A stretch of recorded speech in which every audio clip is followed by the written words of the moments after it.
Repeat कर देना ना बेटा। लॉ ऑफ केमिकल कॉम्बिनेशन क्या होता है? लॉ ऑफ केमिकल कॉम्बिनेशन के अंदर कुछ लॉज डिस्कस करेंगे, जिसमें फर्स्ट है लॉ ऑफ मास कंजर्वेशन। तो किसने दिया था? लेवोजियर ने। इनका कहना क्या था बेटा?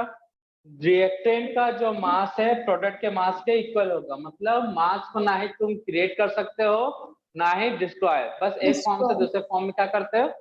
चेंज कर सकते हो। तो केमिकल रिएक्शन में रिएक्शन से पहले जो वेट था, मतलब रिएक्टेंट का, रिएक्शन के बाद मतलब प्रोडक्ट का वेट है, तो दोनों क्या होता है? सेम। दिख रहा है बच्चा लोग? ये किसके लिए Yes, sir. एप्लीकेबल नहीं होता?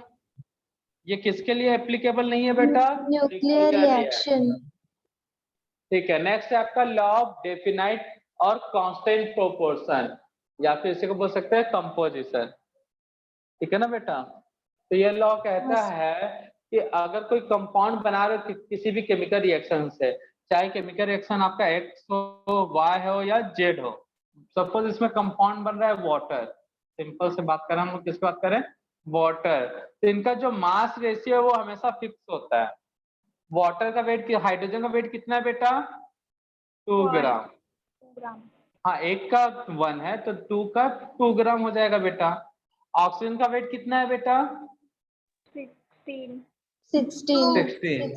तो ये रेशियो सब जगह क्या मिलेगा? वाटर में यही मिलेगा, 2:16, मतलब 1:8। 1:8। 1:8।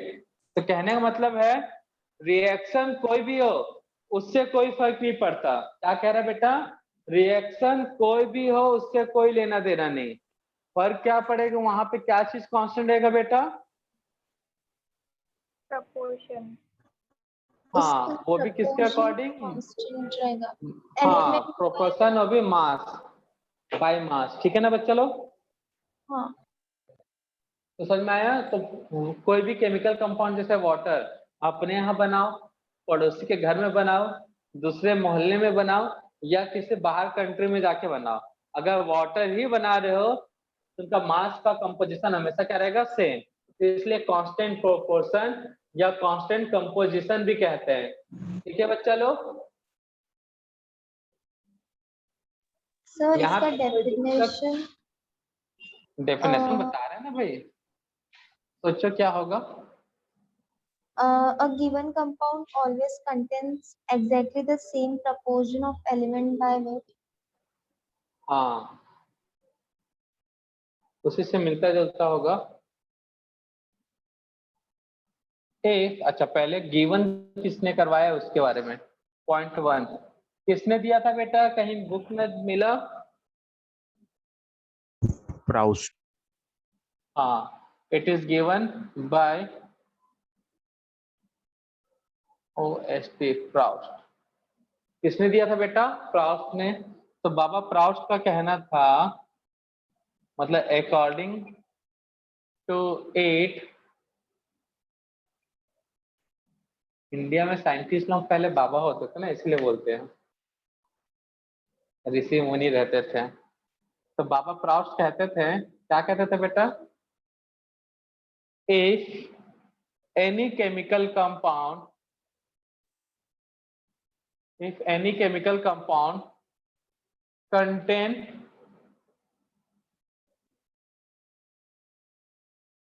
element, then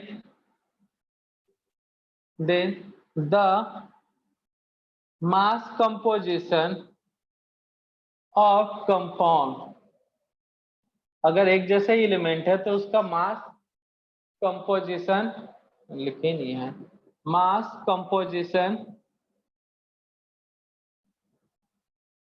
या इसी को बोल सकते हैं proportion of element in compound is always fixed, या फिर बोल सकते हो क्या बेटा? डेफिनाइट, मतलब definite. If any compound contains same element, then the mass composition of proportion of element in a compound is always fixed or definite। ठीक है ना बच्चा लोग? यहाँ तक किसी को कोई Yes, तकलीफ है बच्चा लोग? No, sir. ठीक है ना, इसमें आगे एक लाइन और कर लेते हैं। ये किस पे डिपेंड नहीं करता बेटा कि रिएक्शन कुछ भी हो, ठीक है ना, मतलब मास composition does not depends on the chemical reaction where compound is formed। तो एकदम सिंपल से लैंग्वेज में बता दिया गया बेटा, कंपाउंड में सेम एलिमेंट है तो इनका कंपोजिशन प्रोपोर्शन हमेशा कांस्टेंट रहेगा, फिक्स रहेगा या डेफिनाइट रहेगा, ठीक है ना। मास कंपोजिशन डिपेंड नहीं करता, किस पे डिपेंड नहीं करता बेटा, केमिकल रिएक्शन जहां पे वो बना है, कंपाउंड जिसमें फॉर्म हो रहा है। क्लियर है बेटा। एग्जांपल। सर बहुत ब्लर हो रहा। सबको ब्लर हो रहा क्या बेटा? No, sir. No sir clear है सर। बेटा सबको होता तो सबको दिक्कत होता ना, सब ब्लर तो हाँ। सब। और बेटा तो एक लाइन एक साथ सब ब्लर बोलते ना, एक दो को हो रहा है मतलब हो सकता है आपका नेटवर्क इसको, हमारा तो है ही है, मतलब उतना नहीं है। एग्जाम्पल देखो बेटा, formation of water, formation of water, ठीक है ना। वाटर बनाने के लिए सिंपल सा मेथड, हाइड्रोजन और ऑक्सीजन को मिला दिए जी, तो क्या बनेगा? हाइड्रोजन और ऑक्सीजन को मिलाओगे तो वाटर बन जाएगा बेटा, ठीक है ना। यहाँ भी मास कंपोजिशन कितना है बेटा? कितना है बेटा? 1:8। मास कंपोजिशन कितना है बेटा? 1:8. हाइड्रोजन टू ऑक्सीजन कितना बेटा? 1:8। पहला मेथड है। दूसरा मेथड वाटर बनाने के लिए क्या है बेटा? एसिड और बेस का रिएक्शन है ना। Yes, sir.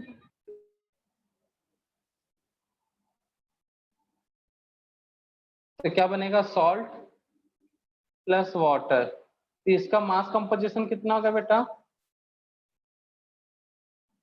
यहाँ पे क्या होगा? 1:8।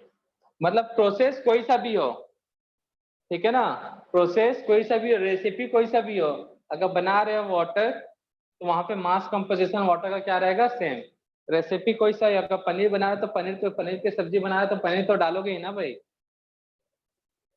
तो कुछ ऐसा ही है यहाँ पे। तो रेसिपी बनाने की अलग अलग हो। ऑक्सीजन का 1:8 कैसे आया?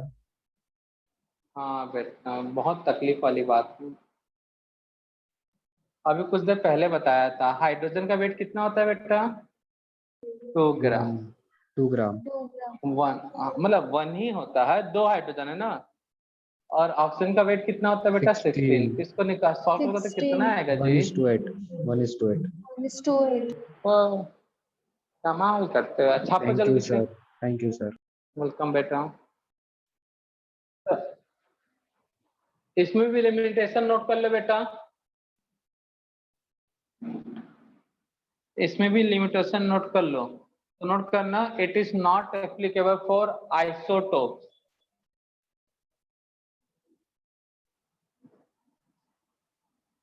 It is not applicable for isotope, ठीक है ना बच्चा लोग।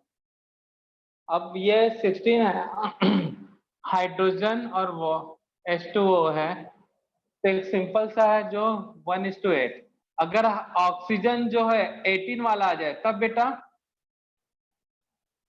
2:18, तब कितना आएगा? 1:9 आएगा कि नहीं आएगा? 1:9। तो यहाँ पे ऑक्सीजन 16 है, यहाँ पे ऑक्सीजन कौन सा बेटा?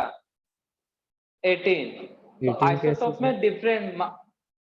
अरे भाई आइसोटोप नहीं सुने हो? सुने हैं सर। तो हाँ बेटा सर, ऑक्सीजन मैथ्स के का 2 प्रोफेसर. आइसोटोप होते हैं, एक 16 होता है और एक 18 होता है। तो बेटा 18 जिसका होता है उसका मास 18 होता है, और 16 जो होता है उसका मास 16 होता है, ठीक है ना? Yes sir, thank you sir. क्या बात है, एकदम गजनी हुए पड़े हो आज तो, एकदम मतलब आमिर खान को फेल कर दोगे गजनी वाले। वो भी शर्मा जाए, हमसे भी तेज बोलने वाला भी है कोई। तो आइसोटोप मतलब क्या होता है बच्चा लोग? Atomic number same, atomic mass different. तो बेटा यहाँ पे आइसोटोप लोगे तो अलग आएगा ना जी, तो इसलिए लिमिटेशन है कौन सा? आइसोटोप। नेक्स्ट हेडिंग नोट करो बच्चा लोग, लॉ ऑफ मल्टीपल प्रोप। क्या बात है, सब बुक लेके बैठे हो क्या?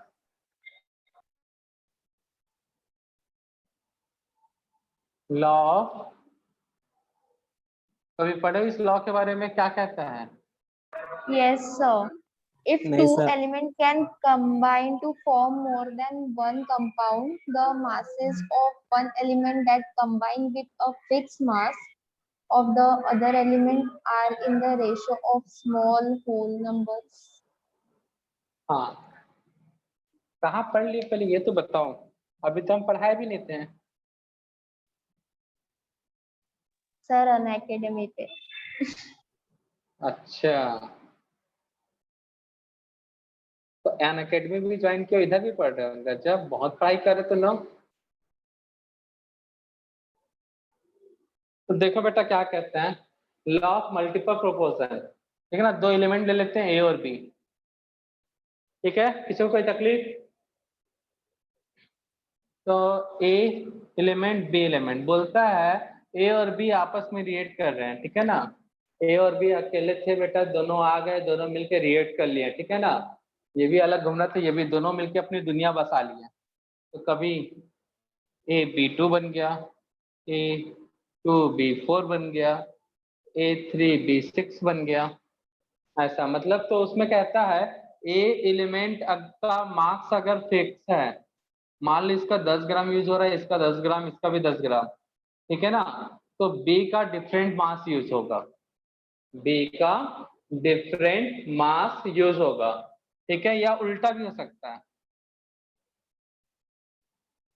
बी का मास फिक्स है तो इसका मान लो ये 100 ग्राम यूज हो रहा है, तो सब में 100 ग्राम ही होगा, लेकिन इसका ए का मास क्या होगा बेटा? ए का मास क्या होगा बच्चा? डिफरेंट होगा। मतलब दो एलिमेंट है, एक से ज्यादा कंपाउंड बना रहे हैं, तो एक का मास फिक्स होगा, बाकी सबका क्या होगा? अलग होगा। तो चलो देखो एक एग्जांपल ले लेते हैं, एग्जांपल के बाद इसके डेफिनेशन को बताऊंगा, ठीक है ना बच्चा लोग? ताकि क्लियर हाँ हो जाए सर। डेफिनेशन बोल नोट करते समय। Compound of nitrogen and oxygen, compound of nitrogen and oxygen, ठीक है बच्चा लोग? तो बोलोगे सर अपने मन से कैसे कंपाउंड बना रहे हो ए बी वाला? तो N2O नाइट्रोजन के ऑक्साइड, N2O2 या NO कर ले, चलो N2O2, N2O3, N2O4, ठीक है ना? N2O5, ठीक है? तो ये कंपाउंड हो गया, ठीक है बच्चा लोग? मास ऑफ नाइट्रोजन बताओ तो बेटा, कितना है जी मास? लो यार, ऐसे क्या लोग तो आपके एक नाइट्रोजन का 14, हाँ 14 ग्राम। नाइट्रोजन एक का अकेले का 14 है, तो दो नाइट्रोजन आ 14, गए तो कितने हो गए बेटा? 28 28। ये देखो 38, मतलब चाहते क्या हम सदमे में मर जाएं? 38 बोलते हैं बेटा। अच्छा वो हार्ट के पेशेंट नहीं है, नहीं तो अभी तक तो भगवान को प्यारे जाते हैं। अमर सर हमेशा के लिए अमर हो गया रहता है। मास ऑफ ऑक्सीजन, एक ऑक्सीजन का वेट कितना है बेटा? 16 16। तो यहाँ पे 16 ग्राम, मतलब 16 मास, ऐसे लिखते हैं, देखो मास लिख दिया हूँ, 28 पार्ट बाय मास, ठीक है ना, सब में यही लिखा होगा, या आप ग्राम भी लिख लो, कोई तकलीफ वाली बात नहीं है बेटा, ठीक है ना। सर आप ग्राम क्यों नहीं लिख रहे हो? मास ऑफ ऑक्सीजन कितने एक का बेटा? 16, ठीक है। यहाँ पे 2 है तो 32, 32, 32, तो 48, 48, 64, 4, 80। 80.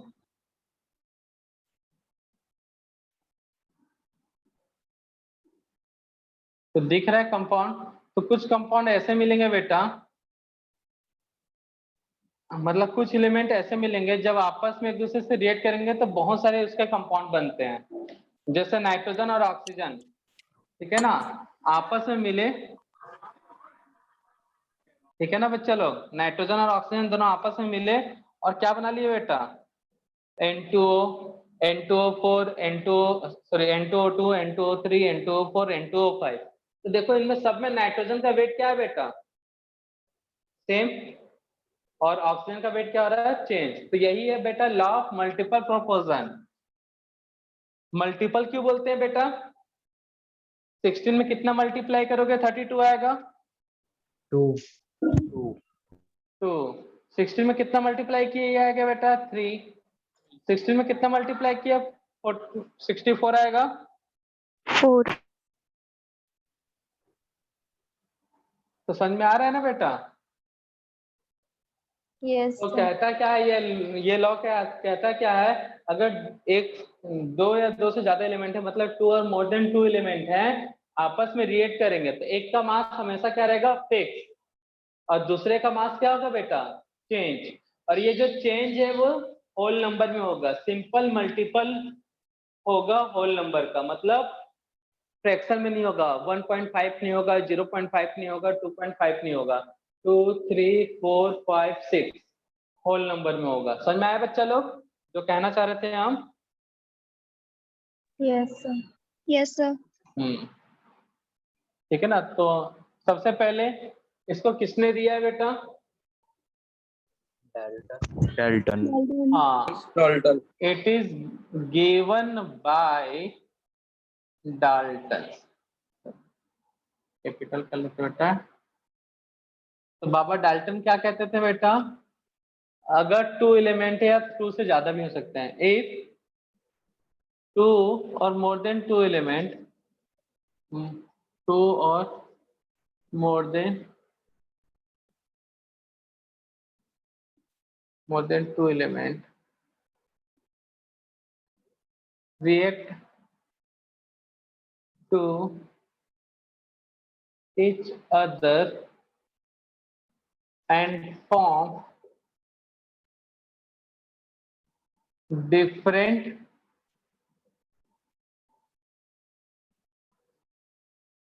type of compound। तो उसमें क्या होगा? if 2 or more than 2 element, actual में 2 के लिए था, if 2 element, कितना बेटा? if 2 element react to each other and form different type of compound, तब क्या होगा बेटा? then एक का मास क्या होगा? फिक्स। तो fixed mass of one element, एक का मास फिक्स है, वो किससे रिएक्ट करेगा? Then fixed mass of one element react with different mass, किसके साथ रिएक्ट करेगा बेटा?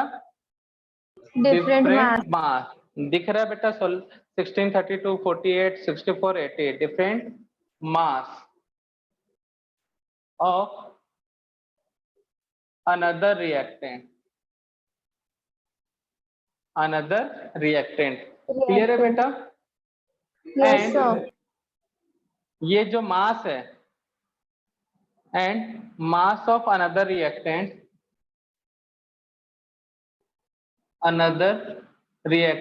क्या होंगे बेटा एक दूसरे के?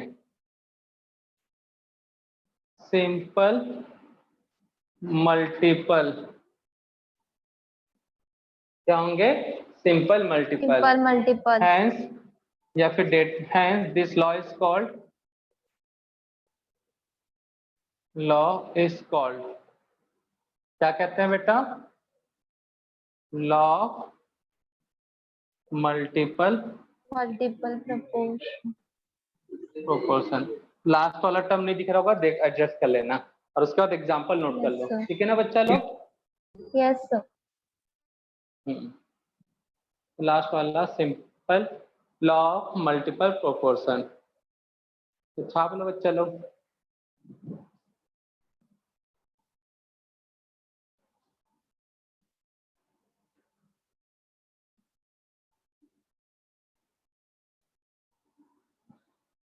मतलब एक अपने उतने ही रुपया खर्चा करा, बाकी तो अगला जितना भी इन्वेस्ट करा वो बात अलग है। तो एक का इन्वेस्टमेंट Hello, फिक्स sir. रहेगा, बाकी का अलग अलग इन्वेस्टमेंट हो रहा है। हाँ बेटा, तो लॉ ऑफ मल्टीपल प्रोपोजिशन का जो आपने डेफिनेशन लिखा है उसको एक बार एक्सप्लेन कर दो ना। ये लो बेटा, यहीं से तो बना है, एक और ये एक एलिमेंट, तो एक टू एलिमेंट रिएक्ट कर रहे हैं, क्या बना रहे बेटा? N2O, N2O2, N2O3, N2O4। सबसे सिंपल लैंग्वेज में बेटा, बुक में इससे कॉम्प्लिकेटेड मिलेगा। If two element react to each other and form different type of compound, तब क्या होगा बेटा? एक का 28, 28, 28, 28, 28, मतलब then fixed mass of one element react with, दूसरे का क्या है बेटा? Mass different, react with different mass of another element, and mass क्या है बेटा? सिंपल मल्टीपल है, देखो यहाँ पे, and mass of another element is simple multiple 2, 3, 4, 5 है कि नहीं बेटा? 16 का हाँ डबल सर, समझा 32। समझा। तो बेटा जो चीज टेबल में है उसी चीज को मैंने वहां पे क्या क्या बेटा बोलते हैं ना, बचपन में बाल भूमि आता था, चित्र देखो कहानी लिखो, तो टेबल देखो स्टेटमेंट बनाओ वाला हिसाब किए हैं। ठीक है बच्चा लोग, बुक में भी ऐसी लैंग्वेज में दिया रहेगा कि मतलब और कंफ्यूज कर देता वहां पे। ठीक है,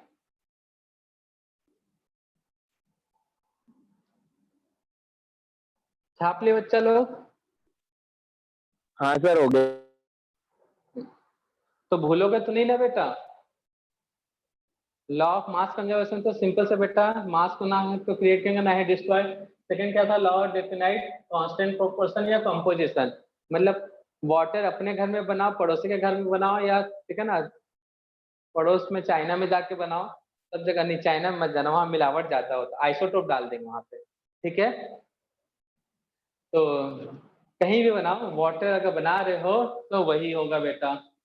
लॉ ऑफ मल्टीपल प्रोपोर्शन में दो हैं तो दो में से एक का मास फिक्स होगा, दूसरे का मास क्या होता रहेगा? चेंज होते रहेगा, जैसे यहाँ पे। यहाँ तक इससे कोई तकलीफ? बोलो बच्चा लोग।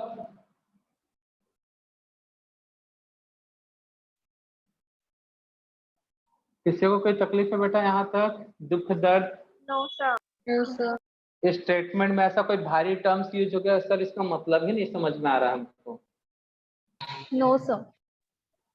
ठीक है ना, तो ये सिंपल मल्टीपल प्रोपोर्शन में होते हैं, ठीक है ना बेटा, इसलिए इसका नाम क्या पड़ गया बेटा? Law of multiple proportion. जो दूसरा रिएक्टेंट है उसका जो मास है वो सिंपल रेशियो में रहता है, सिंपल रेशियो मतलब उनमें फ्रैक्शन नहीं होगा, ठीक है ना, 1, 2, 3, 4 ऐसा रेशियो चलेगा। क्लियर है बेटा? लिमिटेशन,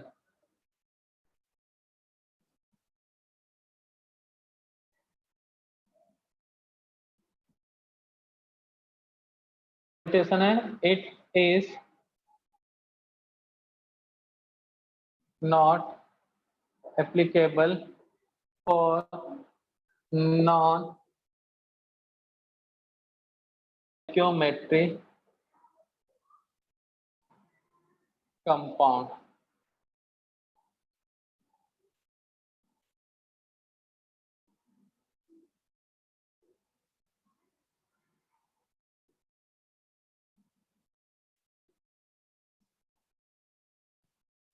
ये जो कंपाउंड है इनको बोलते हैं नॉन स्टोइकियोमेट्रिक कंपाउंड। क्यों बोलते हैं बेटा?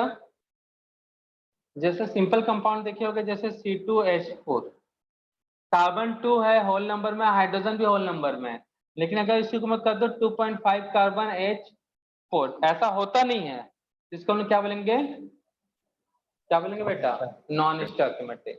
तो नॉन स्टोइकियोमेट्रिक में सिंपल रेशियो नहीं रहता, फ्रैक्शन का रेशियो रहता है। किसका रेशियो रहता है बेटा, फ्रैक्शन में। ये फ्रैक्शन 1 है, ये 0.89 है, तो इस टाइप के कंपाउंड में ये लॉ फॉलो नहीं होता, ठीक है ना बच्चा लोग।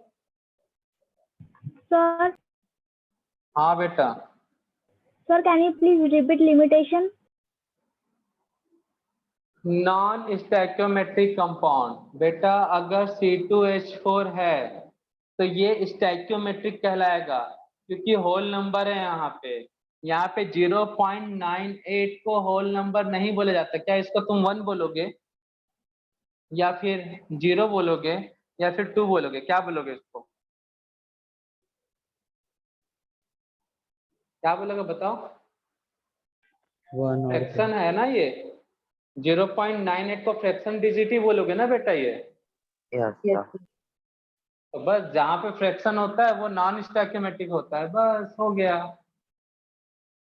लिखा हुआ ही भाई, यहाँ पे देखो, यहाँ पे क्या बोला, सिंपल मल्टीपल, मतलब 2 से मल्टीप्लाई होगा, 3 से होगा, 4 से होगा, 5 से होगा, 6 7 8 9 10 जहां तक काउंटिंग कर सकते हो, इनमें से किसी एक से मल्टीप्लाई होगा, बट फ्रैक्शन से कभी नहीं। तो यही इसका लिमिटेशन है बेटा, लिमिटेशन इसके डेफिनेशन में ही छुपा हुआ है। तो ये लॉ किसके लिए एप्लीकेबल नहीं है बेटा, जहां पे फ्रैक्शन हो। और फ्रैक्शन वाले कंपाउंड को हम कौन सा कंपाउंड नेम दिए हैं बेटा, हमने नहीं दिया, लोगों ने दिया है। हाँ, नॉन स्टोइकियोमेट्रिक। ठीक है बच्चा लोग, yes बस sir. थ्योरी है बेटा, एकदम ऐसा लग रहा है जिसने प्रवचन दे रहे हैं बस। फोर्थ वाला कौन सा बेटा, Galois's law of gaseous volume. Law of reciprocal करते हैं पहले, ठीक है, ठीक है। हाँ सर। लास्ट में गेलुस ऑफ लॉ, ठीक है। तो हेडिंग नोट कर लो बच्चा लोग, और टू बी कंटिन्यूड कर लो, ठीक है ना। बाकी नेक्स्ट लेक्चर में देखेंगे, आज कंप्लीट नहीं हो पाएगा ये, ठीक है बच्चा। yes sir. इस लॉ में लव ट्रायंगल टाइप का चलता है, ठीक है ना बेटा, बताएंगे कल। अधिक जानकारी के लिए कल का एपिसोड देखना ना भूलें, ठीक है। Yes. हो गया आज सर, की सेवा जाए? करते हैं समाप्त। हाँ बेटा जा सकते हो, भला जाने वाले को कौन रोक सका है। सर आज क्लास की से सेवा करते हैं समाप्त, बाय बच्चा लोग। Bye sir. Bye, sir. Bye sir. Bye, sir. Thank you bye sir. बच्चा लोग, Bye, sir. बाय बेटा।